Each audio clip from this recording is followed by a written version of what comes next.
Hey y'all, it's B, the tax lien strategist. I got to do this real quick because we are at the lawyer's office about to go over a few things with a client as we do the paperwork to void the decision to for the investor to win his suit, his quiet title suit. When these investors, predatory investors, are finally caught, they don't want to be exposed. So a lot of times they don't want to go to court. So they want to sit and talk, and we find out what are you trying to negotiate? Because at this point, the law allows the property owner, funds for pain and suffering and things like that. I'm not going to say too much on here because I'm not an attorney and never have tried to show myself as an attorney, but I want to show you, I'm not proving anything to anyone, but so let me just put here, when I stepped outside real quick for a break, let me tell you what we hear more than anything. And I wrote this down so I can keep my thoughts. So a lot of these investors, they will lie and say they didn't know that the properties they bought, or some developers will do that, from other investors were stolen by quiet title suits. Let me tell you why that won't work. And this is where we train, this is the area where we train the property investor when he is in court defending himself pro se. So not so much defending himself, because now he's no longer on the defense. At this point, he is the plaintiff. But anyway, while he's in court representing himself, thank you, pro se, this is the response, okay? Because we hear a lot of that. So that's why that lie won't work, okay? Investors know how to run title searches. Okay, see, I'm looking at a title search right now on this particular property. Most investors, if you call yourself anybody doing decent work, even if you're out here stealing, you still want to know what you're stealing. Most investors do perform due diligence. This includes pulling title histories. So now if a quiet title suit is filed within the last year in Harris County, I would say, or two, it's right there in the record, especially if the judgment was made by default. See, most of these guys aren't getting their property because they actually won the property against the property owner. They're getting these properties because the property owner is not showing up. So they win these suits by default, because they're not doing what the law specifies they do by serving the property owner. But here's the thing, they're not going to serve the property owner on a property that they're stealing. Remember, they're stealing it. They don't want anybody to know until after the deal is, it's done. They're hoping that Black people are too poor and uneducated to know what to do and will just leave it alone. They're not banking on people knowing who we are and taking all of these cases to court and getting these judgments voided. So, if you're if you're any kind of investor, real investor, you're going to be, you can't say you didn't know, because you do title searches, okay? Any developer's going to do it. Any, lawyer, you got predatory lawyers out here too. This is for all of y'all predators. This is for all of y'all, okay? It's right there in the record. The judgment is in the record. And it's always going to be won by default, and it's going to be done very quickly. You're going to see something says so-and-so developers versus heirs of so-and-so estate. That's a dead giveaway. My team, we pull all those aside. We look at anything that's been filed, quiet title action, we pull all of those aside. So even when people don't know about us and come to us, about getting their property back. We work the neighborhood, so we know. We can find out who lost their property and they didn't know how. You see, we can contact them and say, hey, we can get this judgment voided and get you some pain and suffering money. Okay? Because, see, we're going to start attaching judgments to the other properties that they've stolen. Oh, it's a tangled mess, but it ain't going to be on. It's no longer going to be the people that's going to suffer for it. It's going to be the predators that's going to suffer for it. Okay?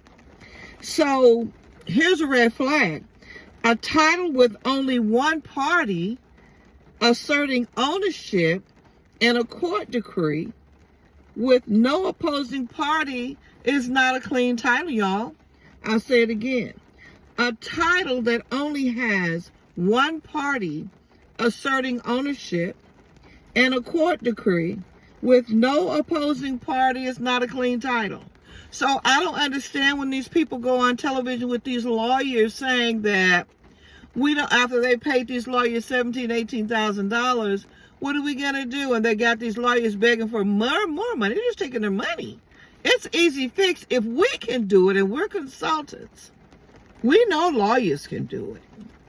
With y'all's badasses. We know y'all can do it because, you know, you're lawyers. You're supposed to know this. Okay? Here's another reason the lie won't work. They often work with title companies that are in on these schemes. Now, there are several title companies right now in Houston. I'm not going to call the names, although it's public record. I will be calling their names later. That are being prosecuted right now. And it's been on the news. It's all on social media. If a person goes to these title companies specifically to do business, that's a red flag that you're looking for someone who's not going to do good business. Okay? Okay? So in many cases, investors use the same few title companies, some of which have a track record of issuing title insurance without proper verification. When a title company is under investigation or known for shady practices, the investor using them knows exactly what they're doing. Okay? Now, we can also look at title and see which of these investors are doing this as a pattern. It's not an accident, it's a pattern.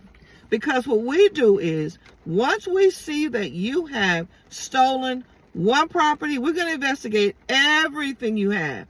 And hiding behind LLCs and trusts won't work anymore. Listen, this isn't the 1800s.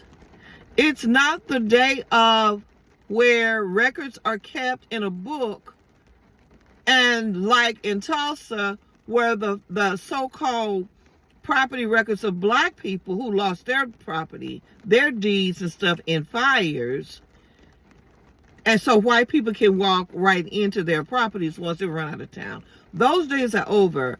All these records are digitized now. You can't erase them. All right? They're digitized. Once it's recorded, it could be a million places in seconds.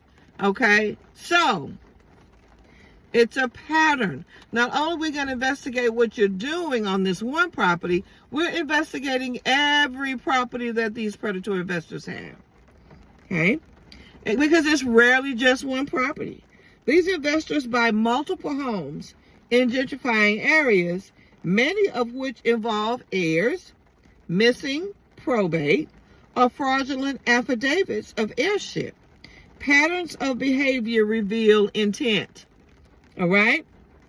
They continue building, or they sell quickly. I've got a couple of deals right now where the investor tore down the house very quick and built on it.